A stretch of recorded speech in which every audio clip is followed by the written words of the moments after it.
Welcome everyone to the April meeting for the Astronomy and Fundamental Special Interest Group.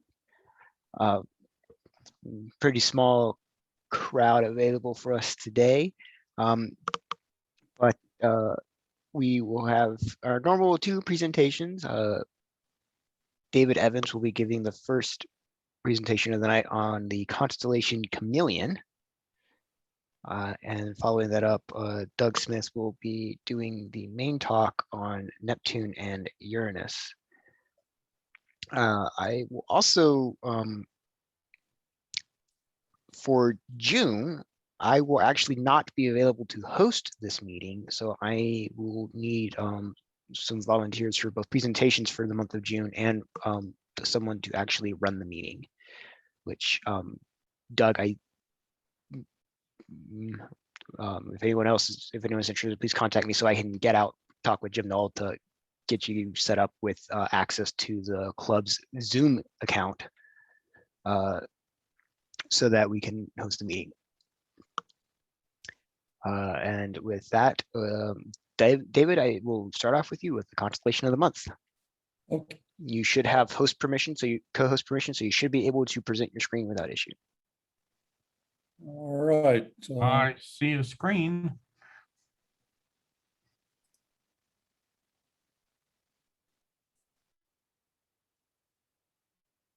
All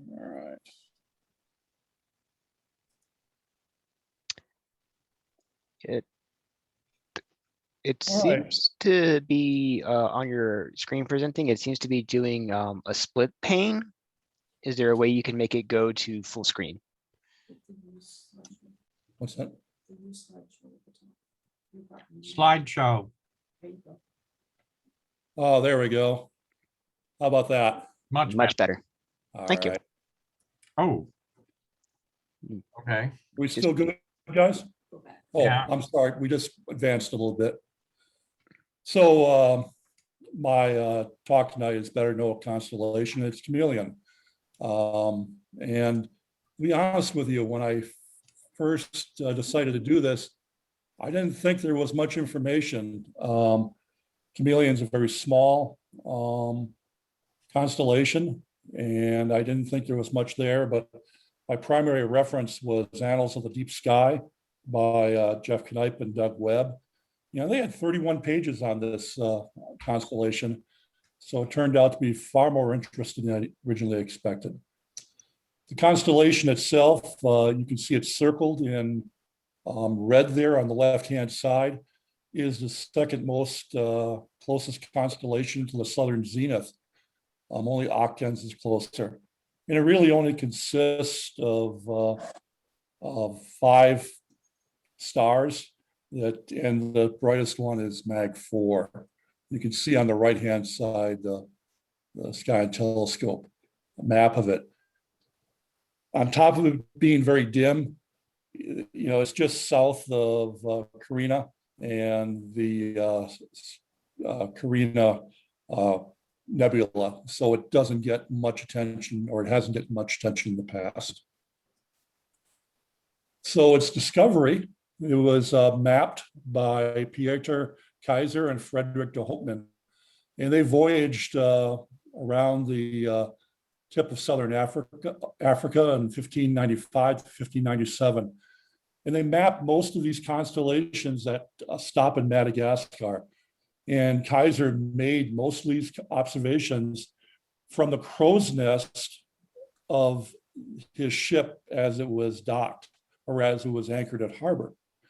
And you can imagine a person up there with a cross staff trying to take accurate measurements in the ship that is floating and moving with the waves. So it must have been a very challenging activity. Unfortunately, Kaiser died during the voyage in September of 1596. And his maps were returned to the sponsor of the voyage, who was Petrus Planicus. Now, not a whole lot is known about Planicus. He was a Dutch-Flemish astronomer, photographer, and clergyman. And we know that he lived from 1562 to 1622. And we don't know who actually did we know that Kaiser and de Hoopman did the measurements and defined the location of the stars in the sky. But we don't know who developed these 12 constellations, of which Chameleon is one of them. They could have been done by Kaiser and de Hoopman, but it's more likely that they just took the data back and Platypus actually formed the constellations. So in 1598, these 12 constellations, including Chameleon, were published.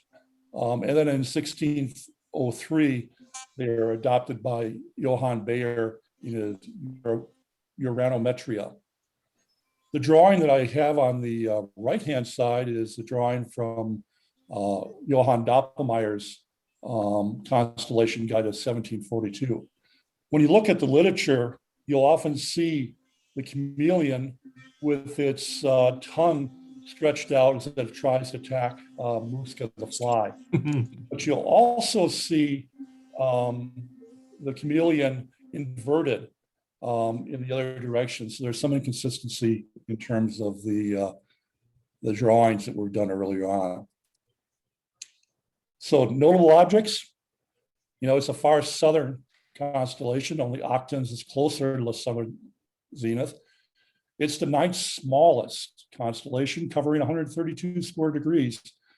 And you cannot see it from anywhere north of the equator.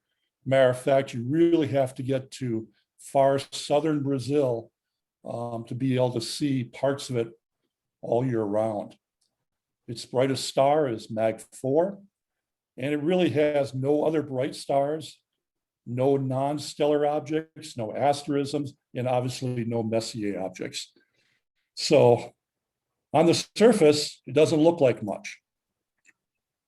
Robert Burnham developed or devoted a single page to the constellation in his Celestial Handbook. And I think volume 1 of this handbook is roughly 600 pages. So getting one page tells you that maybe there's not so much there, at least originally. The Australian astronomer E.J. Harding added that in his Astronomical Objects for Stellar Telescopes that was published in 1968, that there's really little telescopic interest in this constellation. However, this constellation has become very interesting to professional astronomers due to the complex morphology, in particular, the Chameleon molecular cloud. We'll talk more about that in a minute. So this is a photograph of the molecular cloud, excuse me. It's one of the nearest star forming areas located about 500 or 600 years from Earth. And you compare this to Orion at 1,300 light years from Earth. It's really developed into 3 regions based on its morphology. And it actually is very dense. Most of the stars that you see in this photograph are either foreground stars or just barely embedded in the cloud. Now, a molecular cloud is essentially very, very similar to a nebula. It's a vast cloud of interstellar gas and dust, and it primarily takes the eastern and central parts of the constellation. It's divided into 3 areas, and I'll highlight those for you. What they call Chameleon or Ka-1 is right up here. Ka-2 or Cha-2 is here, and then Cha-3, which is the largest area, is right here.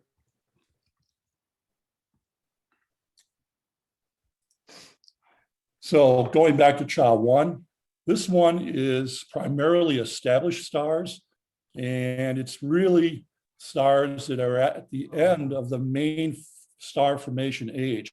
Doesn't mean they're old stars, it means they're formed stars. Cha-2 is an area of actively forming stars, and the cloud is much more fragmented in this area. And Cha-3 is really a very primitive area, has no clear signs of star formations, and is organized in a complex network of filaments and striations. And this is really where a lot of the focus is taking place right now, because we're trying to understand how this structure evolves really from Cha-3 into an area of such as Cha-1.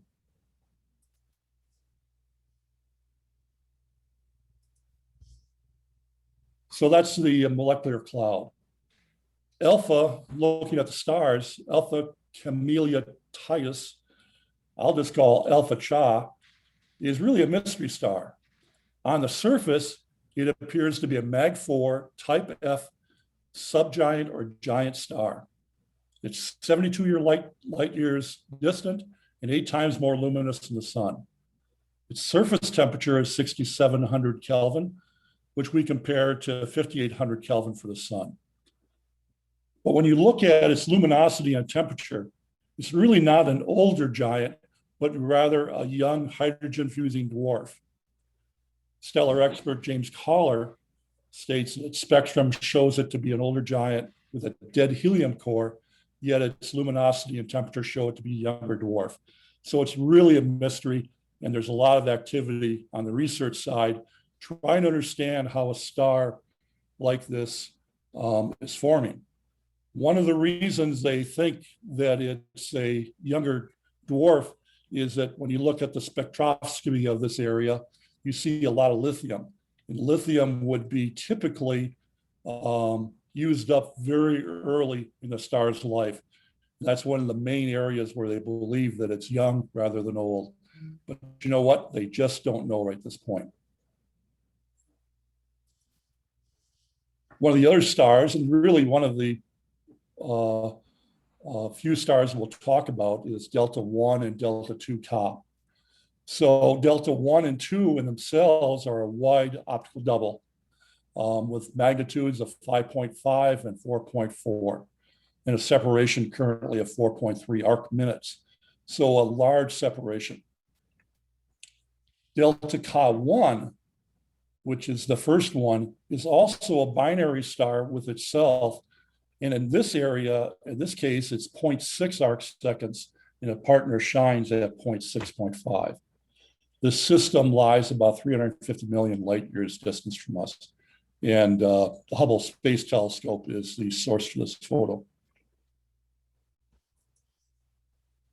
So Epsilon Car. Originally, it was thought that this was a single star. But now what Epsilon Car is really considered is an association of many stars.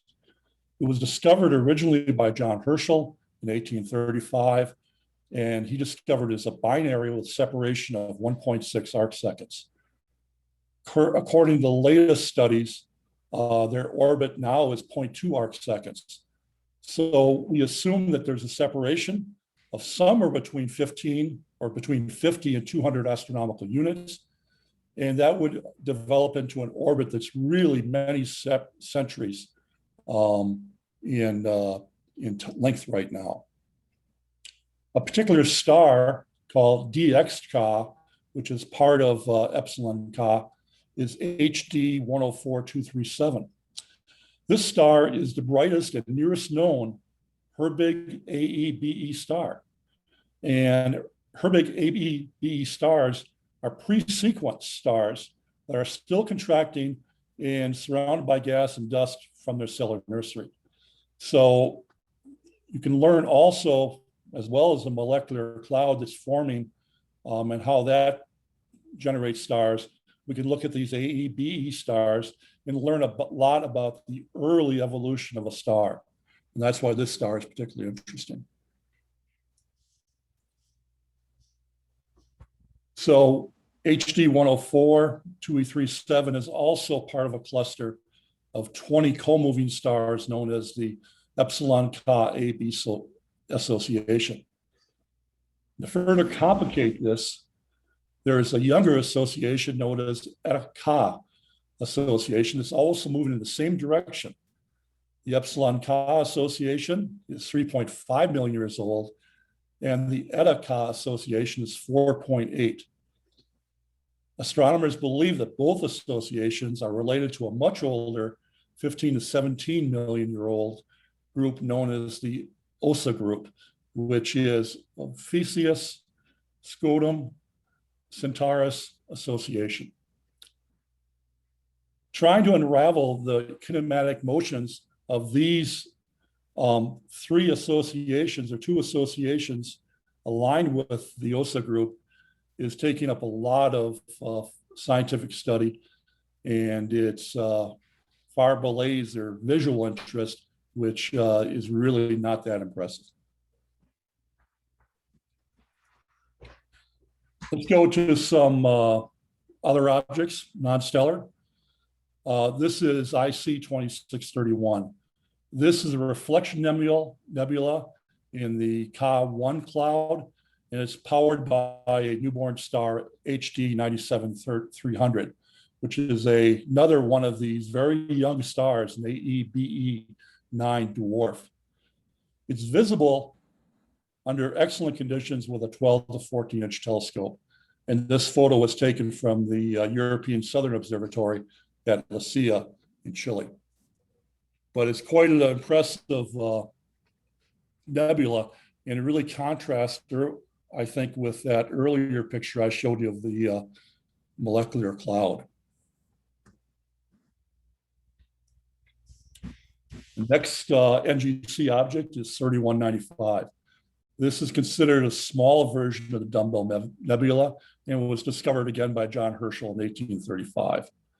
It's a MAG 11.6, and it's estimated to be 6,500 light years distance.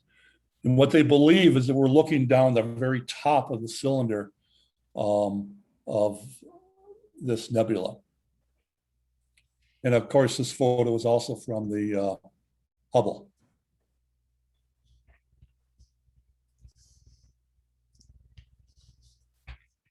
This one's really interesting. This is Ghost Galaxy NGC 2915. In visible light, all you see is the very central core, the area in white.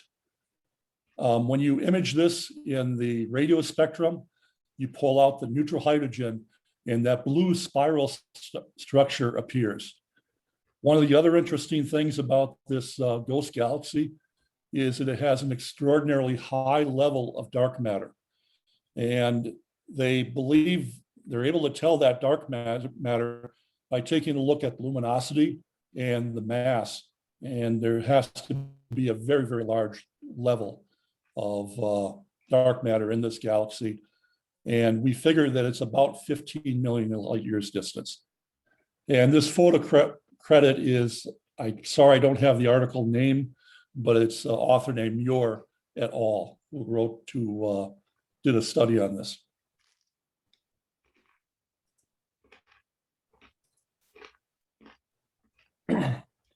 NGC 3620 is an edge-on barred spiral galaxy, again discovered by John Herschel in 1837. It's interesting because it's got a possible active galactic nucleus, meaning a large black hole. And it's located 23 to 24 megaparsecs from Earth. And remember, a megaparsec is 3.3 million light years. So it's a good distance away. And also, this photo is from the Digital Sky Survey 2, which took a photo of this. And you can really see the barred spiral, even though this is fairly close to being edge-on. Very interesting galaxy. Some of my references were Annals of the Night's Deep Sky, Volume 6, Hubble Space Telescope, ESO Observatory in La Silla, Sky Telescope. Wikipedia provided a lot of it, and the Constellation Guide by Roberto Muro also provided quite a bit of information. So a very interesting, but yet very complex object, which far belies what you originally have thought about the constellation. Any questions?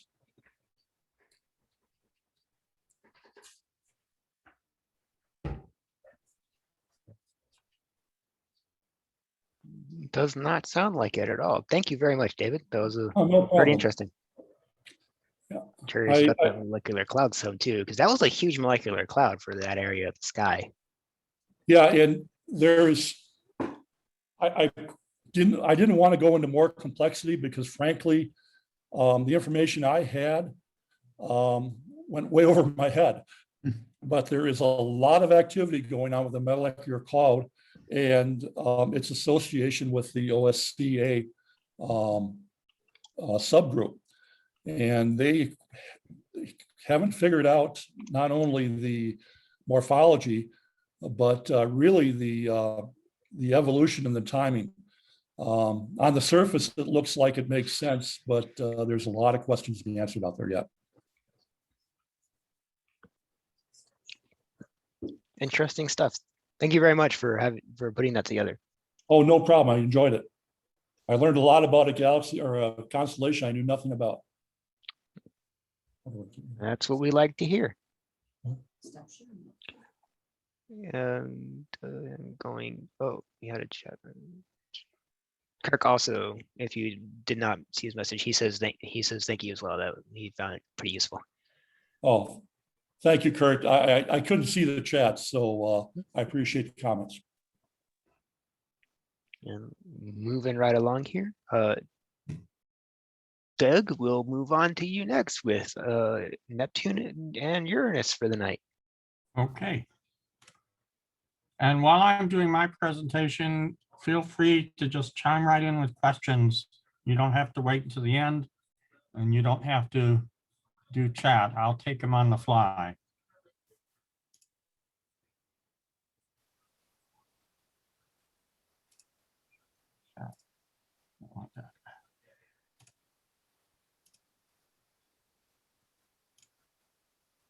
Can everybody see the screen okay? Looks good. Yes. Okay. So my talk this evening is about Uranus and Neptune. That's Uranus on the left and Neptune on the right, if you don't know that. And I always put a piece of humor at the front of my presentations now. So this is one I picked up a while ago. Something in between a nova and a supernova. We call it a pretty good nova. That's good. Okay. All right. So I've got something up here at the top of my screen that I don't want. What is this?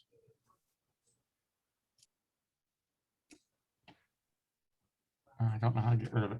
I've got a bar at the top of my screen that I can't get rid of. All right. So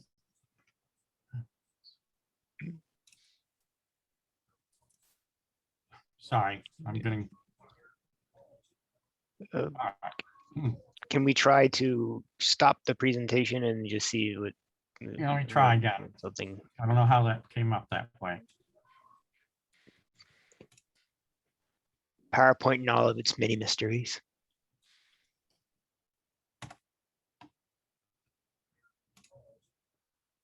Oh, it's still there. Well, I can get it. I think I'm okay with it. Hey, Doug, we can't see the bar from this. Okay. Yeah, it looks good now. It must just be me. All right, but it's blocking some of the writing, so I have to remember what I put in that spot. So I'm gonna have. Uranus and Neptune are the least explored planets in our solar system. Neptune is actually further from the sun than Pluto for part of its orbit.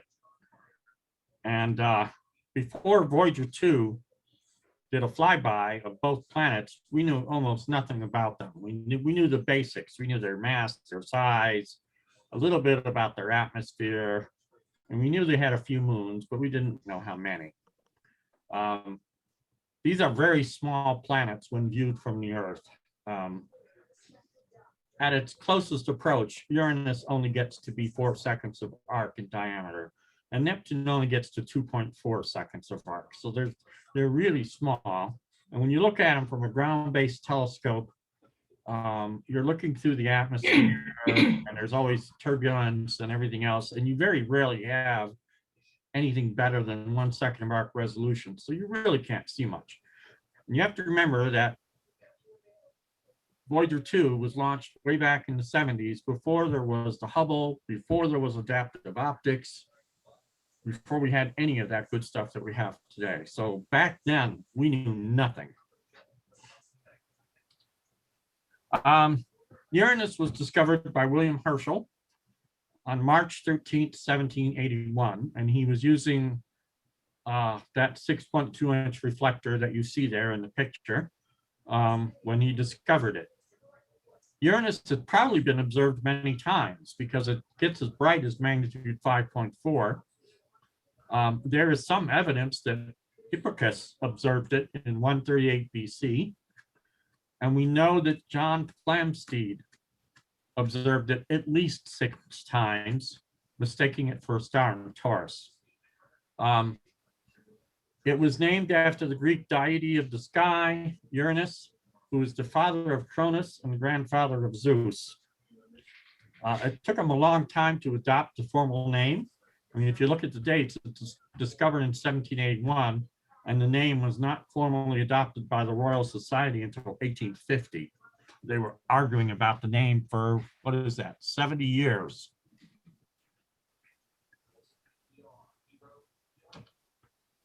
Before they had even settled on the name for Uranus, they discovered Neptune. So between 1821 and middle of 1846, several astronomers, Bouvard, Adams, and Leverrier, had used published astronomical tables,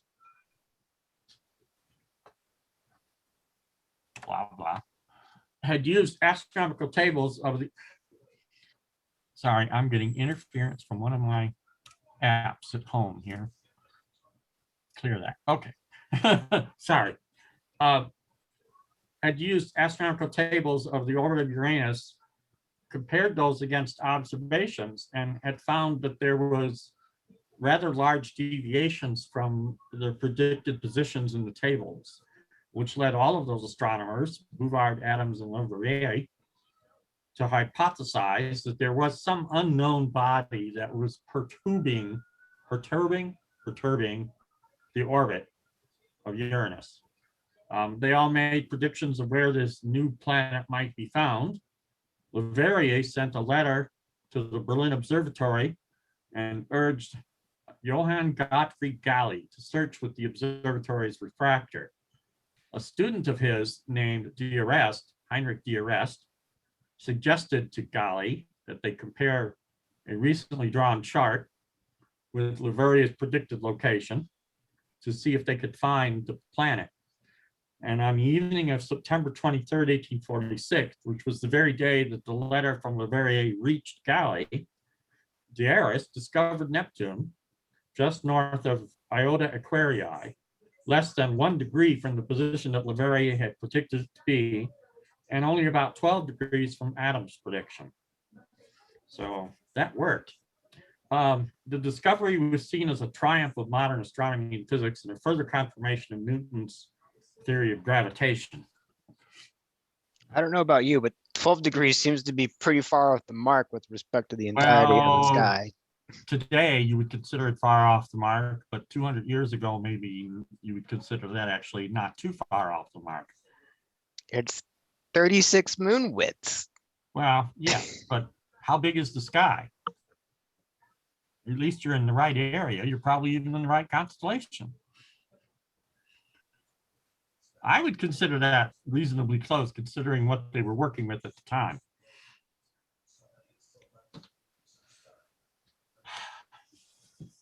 Now, in 1964, the idea of something called the Grand Tour came about.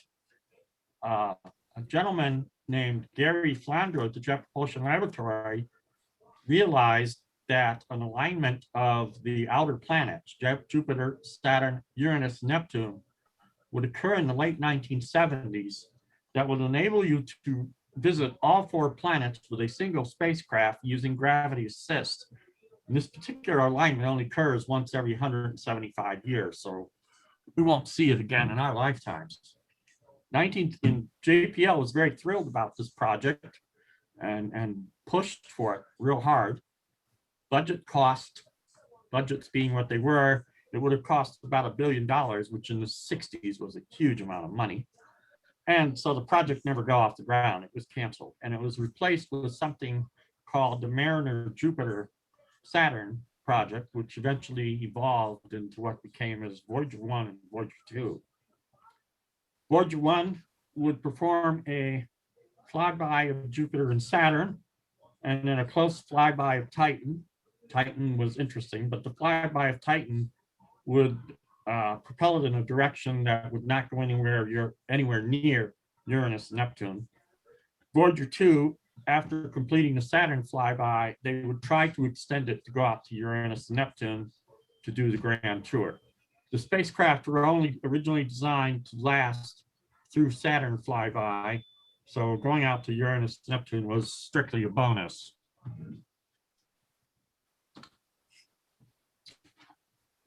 Voyager 2 was launched in 1977 on top of a Titan III out of Kennedy Space Center. It was actually launched 16 days before Voyager 1, but because of the trajectory it was taking, it would arrive at Jupiter after Voyager 1, and so that's why it was named Voyager 2, and the other one was named Voyager 1. It would be the backup for Voyager 1 at Saturn. If for some reason Voyager 1 had failed to make the Titan flyby, Voyager 2 could be adjusted in its trajectory so it would do the flyby of Titan instead of Uranus and Neptune. And we are all very happy that that was not necessary. So here's kind of a look at the Voyager spacecraft. It's basically a souped-up Mariner spacecraft. The basic chassis was the same as the Mariner spacecraft that had been launched before.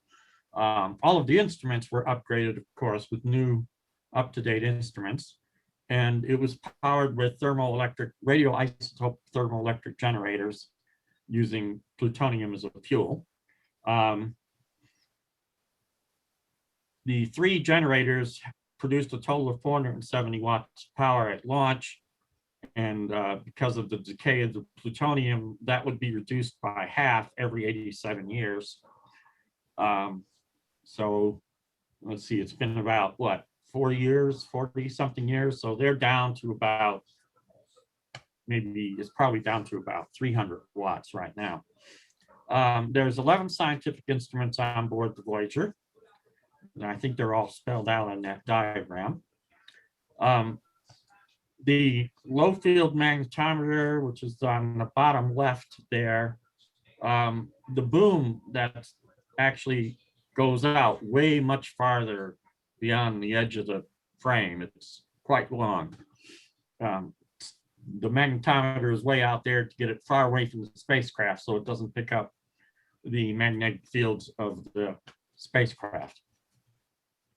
The scan platform, which has all the imaging instruments, which is up at the top there, could actually be moved along all 3 axes, which meant that the spacecraft did not have to lose lock with Earth when it was doing imaging, because the platform could be rotated in all 3 axes to point wherever it needed to point. That was not true of Pioneer 10 and Pioneer 11, which were spin stabilized spacecraft, and the camera was fixed to the side of the spacecraft, so they had to time the pictures as the spacecraft was spinning around.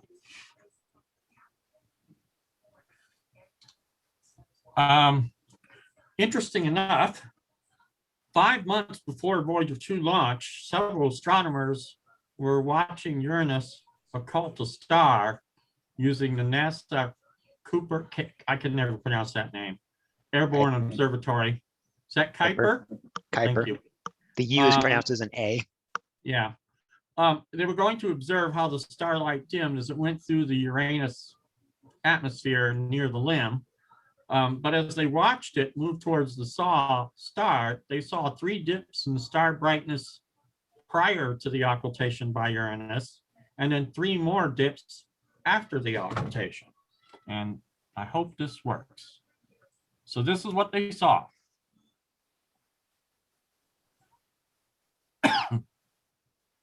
here we go. Are you sharing a specific app, Doug, in Zoom? Do you see this? I see a See blanked the- out screen. I think you might be using Zoom share a specific app rather than sharing the desktop. So you might need to change that to show Chrome. Say that again. You don't see this? Your screen share is probably using share an app versus share desktop. So, and since you switched to a web browser, you're going to have to change that in order to Okay. share the browser. First, I have to get off this. Wow. So I'm having lots of problems tonight. It should be fixed if you just stop your screen share and then reshare again with the full desktop. Okay, so how do I do that? So if you go back, if you see the arrow to the right of screen share, oh no, that's me. If you just go click screen share again, you should get like a list of apps and screen. Share screen. Okay, so now what? You should have one that says, if you look underneath them, they'll say like share, desktop or share app, specific app underneath it. If you No, I don't have that. can you put the link in the chat and I will screen share and see if that will work. Because I was getting just a giant blob of static.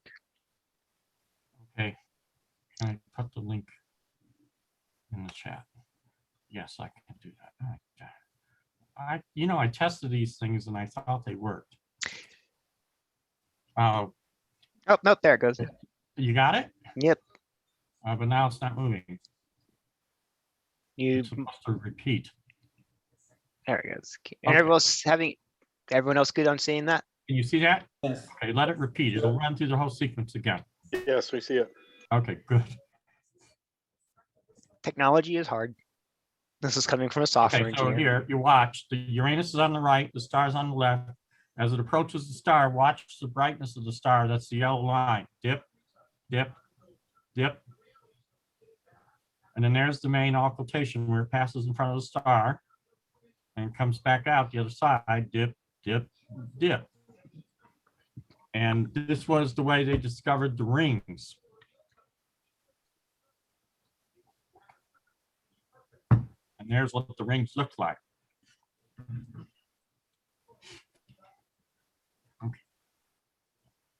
Okay.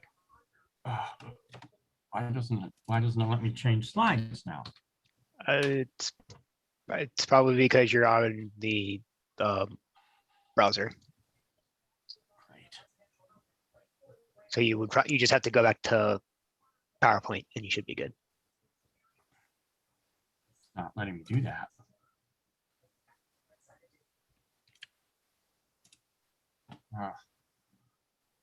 I'm having nothing but problems with this. I'm sorry, because I tested all this, but it doesn't seem to work the way we expect it to work. Okay.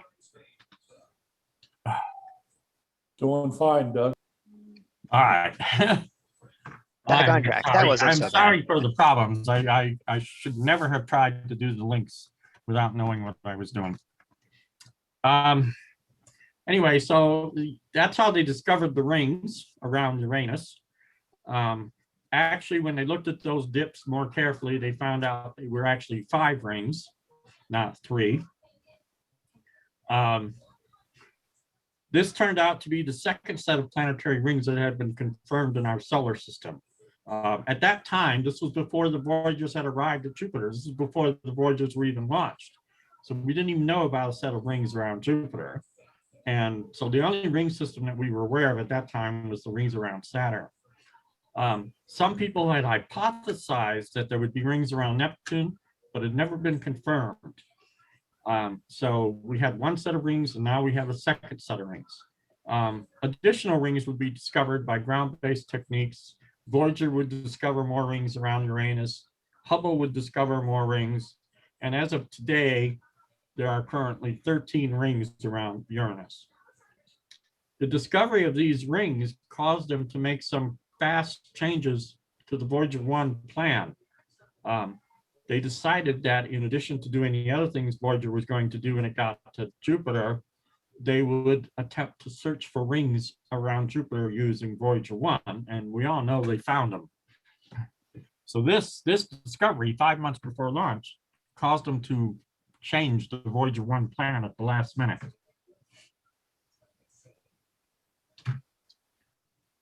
Voyager 2 finally got to Uranus, made its closest approach on January 24th, and it got as close as 81,500 kilometers. The spacecraft studied everything it could study: structure, chemical composition of the atmosphere. Uranus has unique weather because it's tilted on its side. Its axial tilt is 97 degrees, which, like, it's completely tilted on its side. That causes all kinds of interesting effects that you don't see with the other planets. And these are like two of the best images that Voyager 2 took. It's very plain. You don't see any banding. You don't see any storms. It's very featureless looking. And that picture on the right was after it passed Uranus on its way to Neptune. It got a crescent picture. So just some basic facts. It's about 14.5 times the mass of the Earth. It's got a radius of about 25,500 kilometers at the equator, slightly smaller at the poles, 24,900 at the poles. It rotates pretty fast. Its orbital period around the sun is 84 years. The length of a day is 17 hours, so it is spinning pretty fast, so that's why it's slightly flatter at the poles. The average distance from the sun is about 19.2 astronomical units. It takes light 2 2/3 hours to get from the sun out to Uranus. It's very cold. The average temperature at the cloud tops is just 57 degrees Kelvin.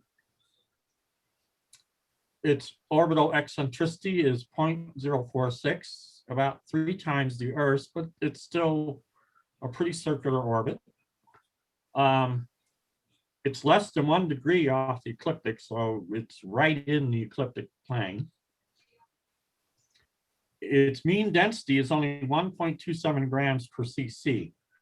It's the second least dense planet in the solar system. Saturn is the only planet that's less dense than Uranus.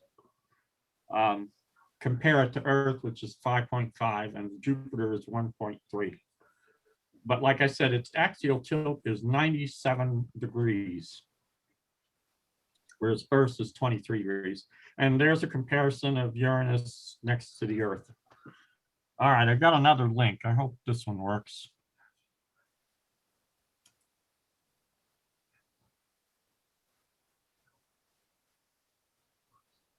Can everybody see this one? Yep. Oh, it's working. So this is what it looks. This is what Uranus looks like as it goes through its year. How it would be viewed from the Earth. You're seeing it. You're seeing it. It's rotating up and down instead of around. So weird view. I don't kill that. There we go. Kills it. The browser. That's what I do. That works. Now I got it.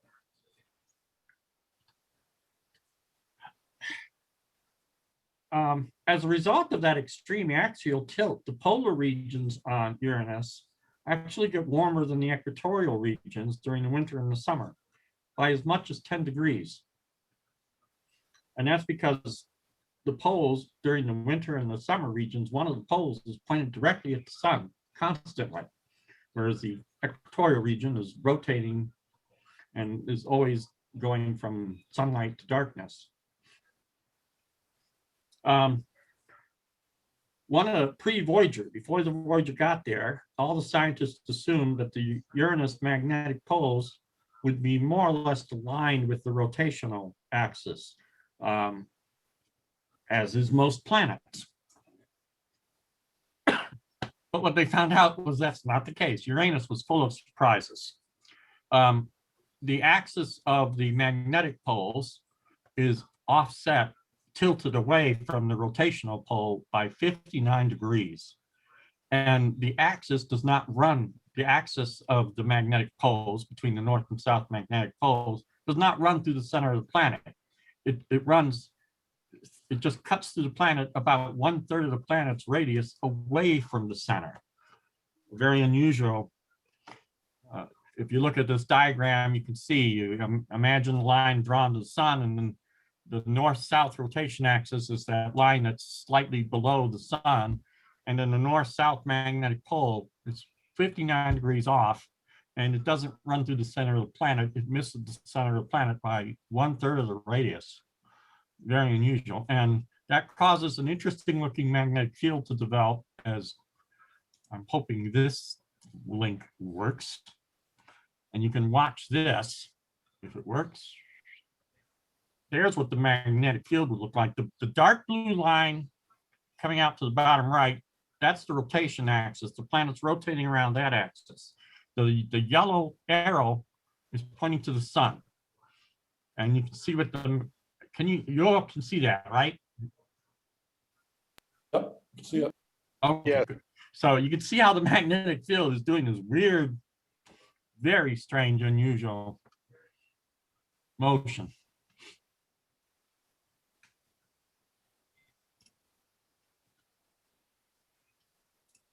Okay, that's the last link. Okay.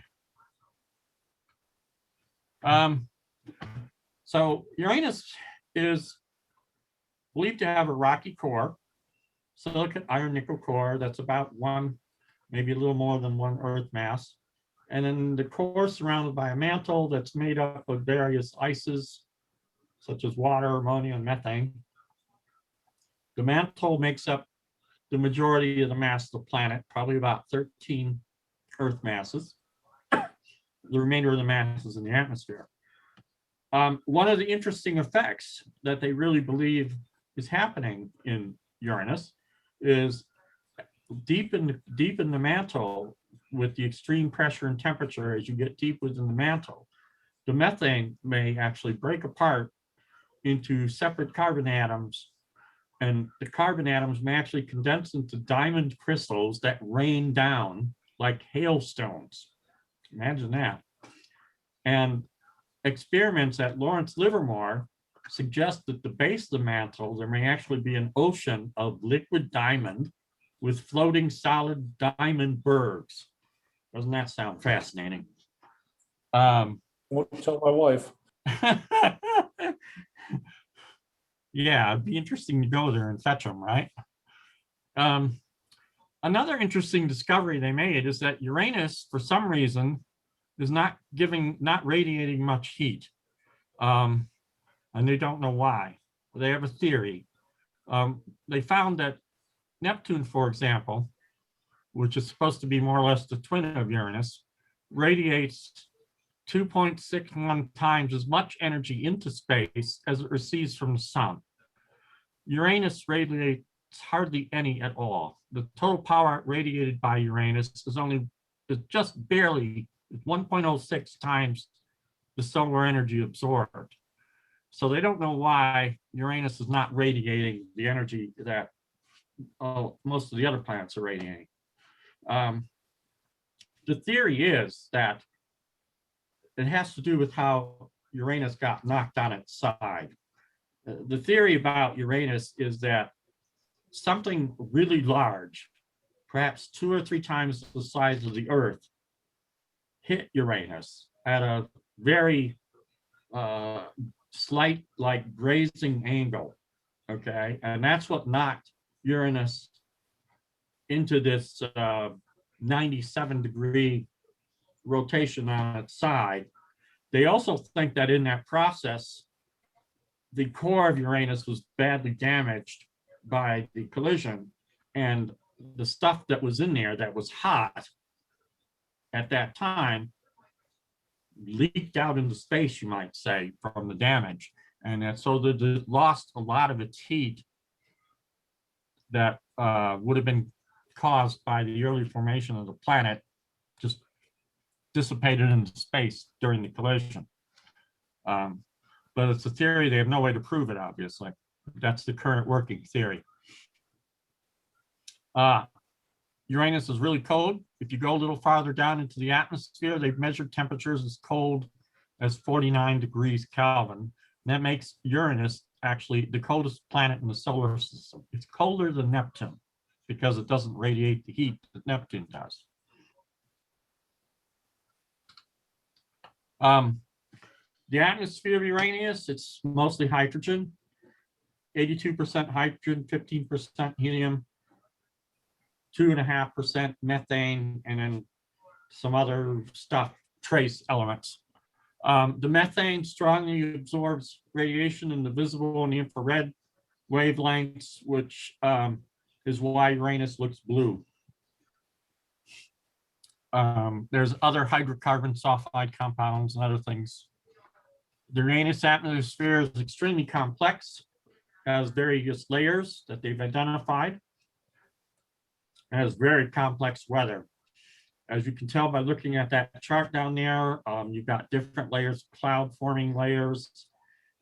The temperature obviously goes up as you go deeper in the atmosphere, and it's a really complex weather system.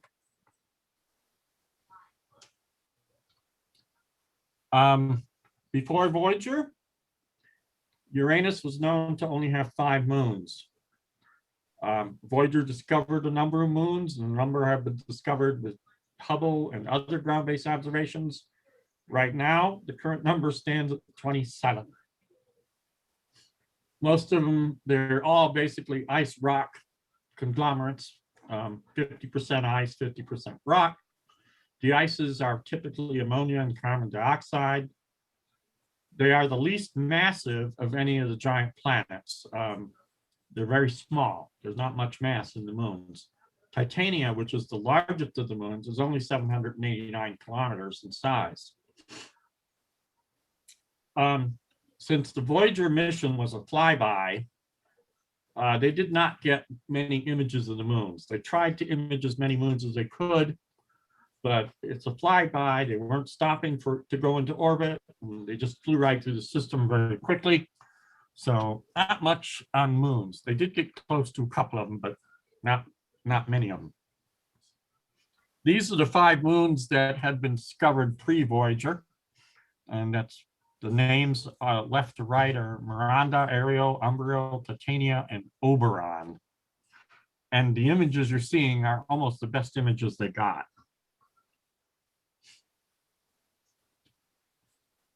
They did get close to 2 of the moons, like I said. They got close to Miranda, really close to Miranda. They got within 29,000 kilometers of Miranda, and they got within 127,000 kilometers. I don't consider that close, but I guess it's close enough to take an image.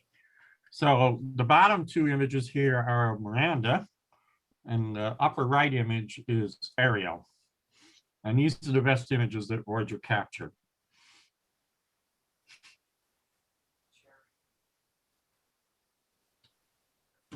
And this figure, what you're seeing are the rings and all of the inner moons. Miranda is this one down the bottom left. That's the closest of the large satellites. And then you've got the rings, which are the solid lines in different colors and white rings. The dotted lines are the different orbits of all the individual little moons. A very complex system, actually. And this is what it looked like as of 2014.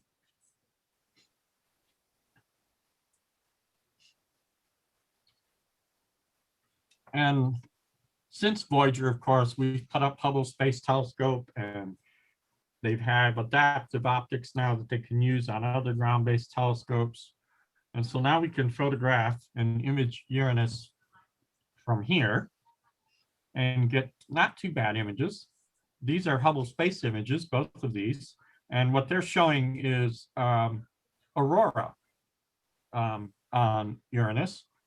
And remember that magnetic pole is 59 degrees off of the rotation axis. So the rotation axis, you can tell by the orientation of the rings, is more or less horizontal in these pictures. And the aurora is right centered on one of the magnetic axes in this picture. And so there's aurora on Uranus. And the image on the right, they were able to actually show a little bit of atmospheric banding. And there's even a few little white, like cloud-like features that are showing up. And so now they can do some pretty good ground-based imaging.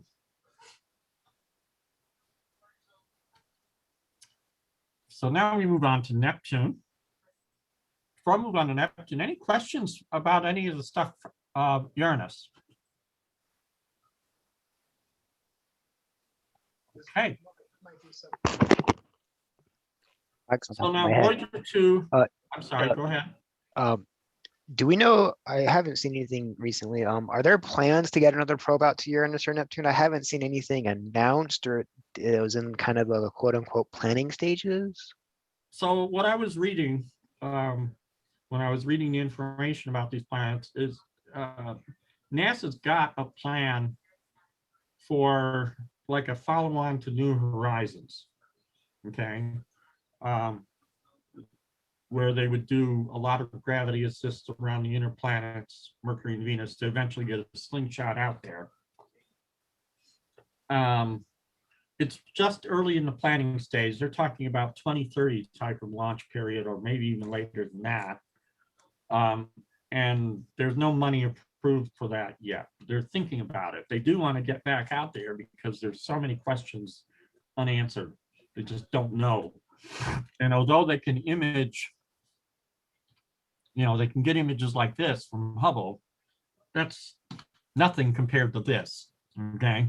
I mean, they really want to get back out there again and put something in orbit this time around both of these planets is what they'd like to do, is like a follow-on to New Horizons, a New Horizons 2 and a New Horizons 3 type of follow-on thing, just to go to Uranus and Neptune and go in orbit.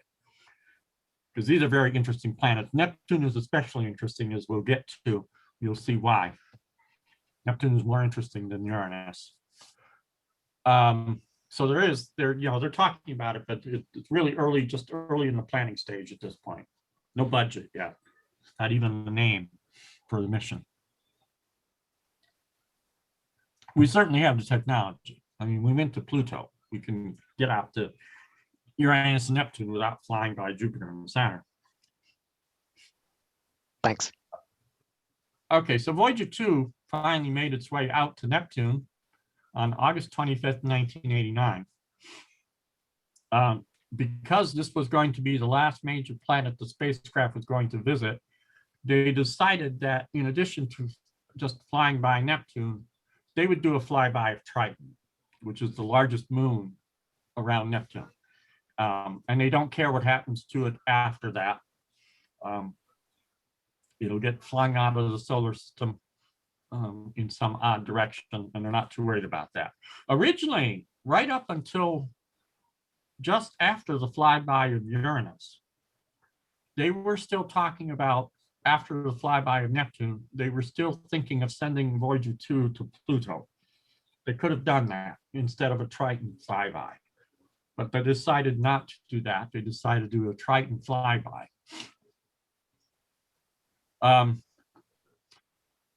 During this encounter with Neptune, the signals from the spacecraft required 246 minutes to reach Earth.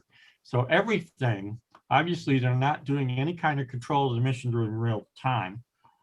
Everything had to be pre-programmed ahead of time. Every move, every image, everything the spacecraft was going to do had to be pre-programmed ahead of time. And keep in mind, this is 1970s technology.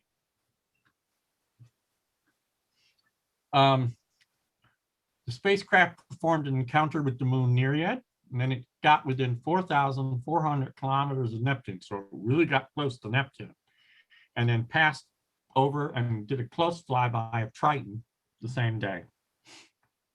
And these are two of the images it took. And that was one of the big surprises, was look at that. There's a big storm on Neptune that looks a whole lot like the Great Red Spot of Jupiter.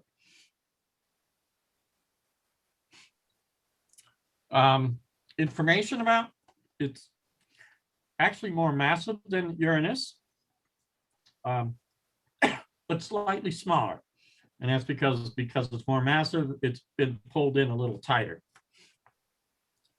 The orbital period is basically 165 years.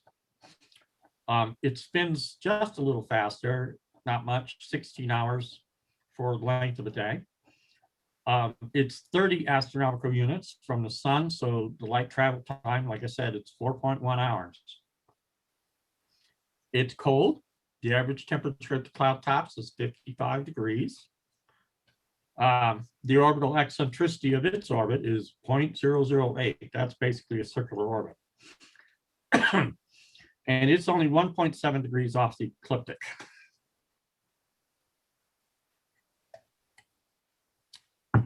It's more dense than Uranus, though still not very dense, 1.6 grams per cc.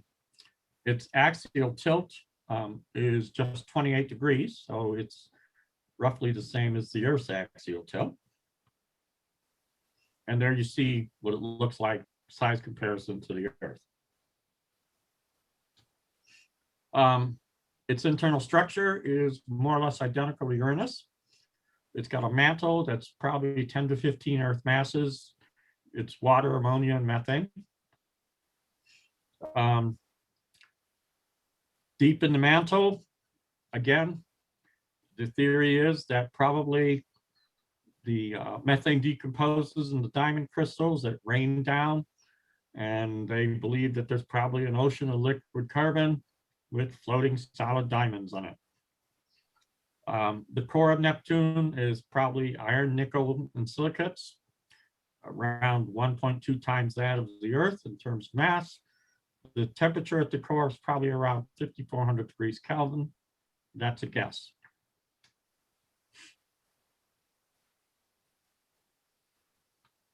The magnetic thing on Neptune, as it turns out, this was another surprise.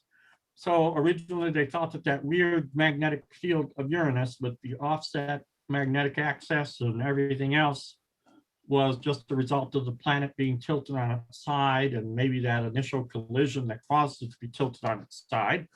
But when they got to Neptune, they found that, gee whiz, Neptune has the same problem with its magnetic field. Its magnetic axis is 47 degrees off of the polar axis, and it's offset, again, it misses the center of the planet by more than half the radius of the planet. So it's got that same unusual magnetic field configuration. The current theory is that the magnetic field in both of these planets is not caused by liquid metal dynamo effect like it is on Earth, but it's caused by some kind of dynamo effect that's actually being produced in those ices that make up the mantle, the methane and other ices that are rotating around as the planet rotates. And somehow that's creating the magnetic field, and that's why it's offset and tilted. Again, like I said, these are questions they don't have answers to, which is the reason they really want to go back out there. The atmosphere appears to be very similar to Uranus, 80% hydrogen, 19% helium, methane, and so on. Interesting enough, the absorption bands of methane wipe out the red and the infrared, which is why it's blue, but it has a different blue color than Uranus. If you saw those two pictures at the beginning of the presentation, very different colors. That's a very different color from what Uranus looked like. And they're not sure why the color is so different. There must be something else in the atmosphere that contributes to the color. Neptune has very dynamic weather. They saw storms. They saw that great, what they call the Great Dark Spot Storm. There are winds on Neptune that reach speeds of 600 meters per second, which is like 1,300 miles per hour. The winds on a lot of the winds on Neptune rotate in the opposite direction of the planet, which is an unusual feature. They notice that these storms that they see on Neptune are transient. They don't last long. The great dark spot was gone by 1989 when Hubble looked at it. They didn't see it anymore. But later on, 5 years later, they saw another spot form in the other hemisphere. So these storms come and go on Neptune. They're not fixed, or they don't appear to be as long lasting as the great red spot on Jupiter. So like here's some images that give you the idea. So the image on the upper left shows the great dark spot that Voyager saw. And then there's Hubble, and it's gone because it was down in the southern hemisphere and it's completely gone now. And there's something else up in the northern hemisphere that looks similar. And then these 4 time sequence images on the bottom show a feature disappearing and over a period of just a few months. So the weather on Neptune changes frequently. Looks like one of those Loch Ness monster pictures. Yeah, maybe. Oh, Neptune would be a right name for it. And then obviously, no surprise, Neptune has rings. By now, they were expecting rings to be there at Neptune. They discovered Jupiter, they discovered Saturn, and they discovered Uranus. So by the time Voyager 2 got to Neptune, they were saying it's got to have rings. So they figured out where they would image, and sure enough, there's the image. It's got rings. The rings are very faint, almost impossible to see from ground-based because they're really dark, but they're there. Study with the rings, though, with Hubble have shown that the rings actually have arcs. There's arcs that are very bright, and then other parts of the ring are very dark.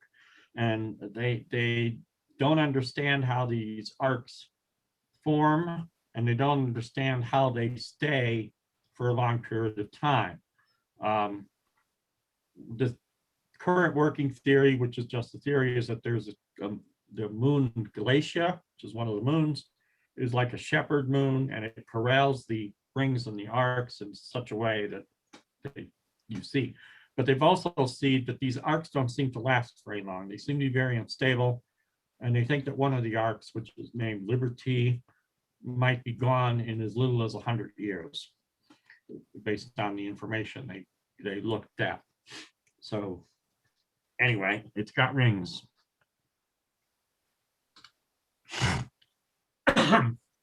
It also has moons. Neptune has a lot of satellites. Before Voyager 2 got there, we only knew of 2 satellites.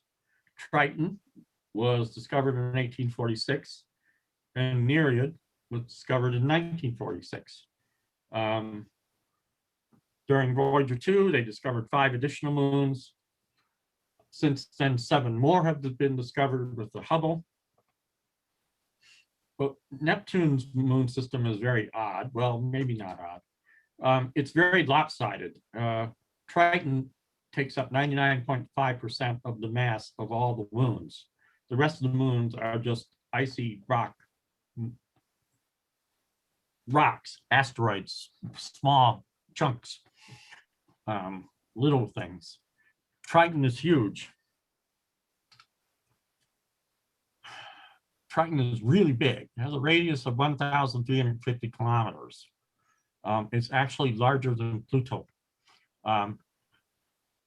When it was discovered in 1846, it didn't take them long to figure out that it was also orbiting Neptune in a retrograde motion. That's opposite to the direction that the planet's rotating. That was a strong indicator that it was probably not formed at the same time that Neptune was formed. It's probably something that was captured by Neptune's gravity. Nowadays, they think it's a dwarf planet, like Pluto, that was captured from the Kuiper Belt. And because of the retrograde orbit, Triton is spiraling in towards Neptune and will eventually be ripped apart when it gets to the Roche limit. It also didn't take long for astronomers to figure out that Triton has an atmosphere, which is why they were so interested in doing a flyby of Triton. It's a very interesting moon. It has an atmosphere of nitrogen with trace amounts of other gases. The surface temperature of Triton was measured to be 38 degrees Kelvin, which makes it the coldest thing in the solar system. The image down at the bottom left shows a size comparison, Earth, Triton, and our moon.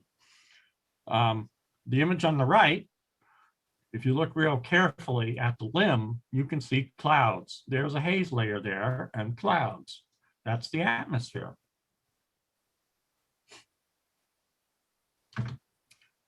They also found that Triton is very active geologically, making it only the fifth body in the solar system that is geologically active. It has cryovolcanoes, which eject mostly ices, water, and ammonia, and they were observed, geyser-like eruptions were observed by Voyager as high as 8 kilometers. The image at the right, you see those areas where there's those dark streaks? That's material that was deposited on the surface from a cryovolcano. Like I said, they really want to go back to Triton. This image of Triton, if you look up in the upper left, there's that round area that looks very flat, and that's the equivalent of lava. It's ice that has flowed out of the cryovolcano, spread across the surface, and formed that smooth area where there's no impact craters. In fact, if you look at this whole image, you don't see very many impact craters, which means that the surface has been resurfaced by the cryovolcanism. It's very active, as it turns out. Not quite as active as Io around Jupiter, but pretty close. There's a lot of these cryovolcanoes bringing material up from below. And just like Io, they think that the driving mechanism behind all this activity is the tidal interaction of the moon with the planet, especially since it's in that retrograde orbit. It's getting pulled and pushed enormously with tidal forces. And it generates a lot of friction in the core.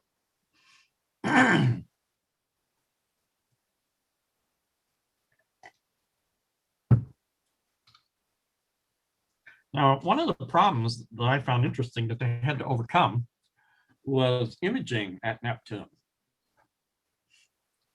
Keep in mind, we're talking 1970s technology. CCD cameras back then were nothing like what they are today. Like what was used on New Horizon, for example.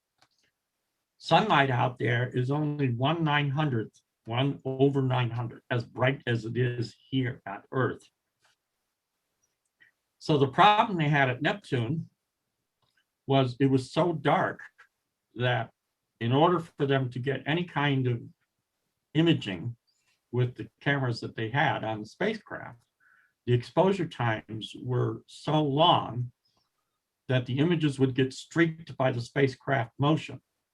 Look at the image down there of the rings. Look at the stars. They're streaked. So they had to come up with some way to basically move the camera to counter the motion of the spacecraft to avoid streaking the image. Otherwise, the images they had would be really bad. Okay. They couldn't use the motors on the scan platform to do it because those motors were designed only for positioning the camera. So they were very fast motors that would move the camera in spurts, not gentle tracking type motion that you would think of tracking with. So what they did is they used the attitude control system of the spacecraft, the hydrazine thrusters, to roll or pitch the spacecraft to counter the motion so that the image would not get streaked. And they would have to compute how fast the spacecraft had to rotate and all of this ahead of time. And all of that had to be programmed into the spacecraft prior to its encounter with Neptune. For every picture they took, they had to program that information in, do so much yaw, do so much pitch, blah, blah, blah. All that had to be programmed in ahead of time. And then the big risk was, because they're moving the spacecraft like that, they're losing their lock on the Earth with the high gain antenna. Every time they took a picture, they would lose lock on the Earth. Very dangerous, because then the spacecraft has to rotate back to reacquire the Earth in order to send the data down to Earth. So this is a very dangerous procedure, but they said, what the heck, this is an extended mission. We're past Saturn, we're past Uranus. If we lose it, we lose it. Let's try. But imagine the complexity of this. I remember this because I was in graduate school and I remember them talking about this. It's like huge risk and very complex commands that they had to give the spacecraft, you know, do this much hydrazine thrust for this much time, stop, go back, blah, blah, blah, over and over again for thousands of images that they wanted to take. Lots of complex commands. It worked, obviously, but wow. It was, to me, that was amazing. And remember, we're talking 1970s technology, not only for the cameras, but 1970 technology for the computer. Think about that. And this is Voyager 2's last image taken as it went past Neptune. You get a crescent Neptune, and that's Triton down there at the bottom, a crescent Triton. And that's basically saying goodbye. And that's the end of my talk. I'll take questions. Any? Hey, Doug. So all the four of the gas giants seem to have banding on them, atmospheric banding. Yeah. Why is Jupiter and Saturn so much more contrasty or distinct than Neptune and Uranus? The current theory on that is mostly just because of the heat. They're warmer. They're closer to the sun. That brings out the colors much more vividly. Because it's warmer compounds. It's not cold. And also makes the atmosphere much more active. Saturn has jet streams that are like thousands of miles per hour. It just more heat, more energy, and it just makes everything faster. Thank you.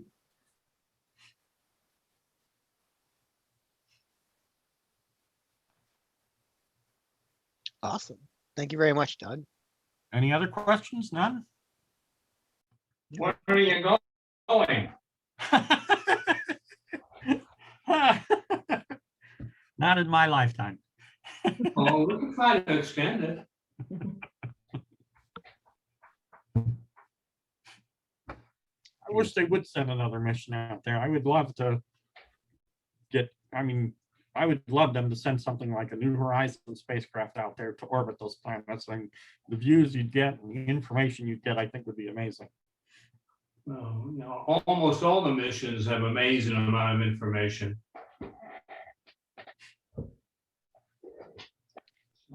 And Okay, thank you, Doug. Okay. stop the recording here.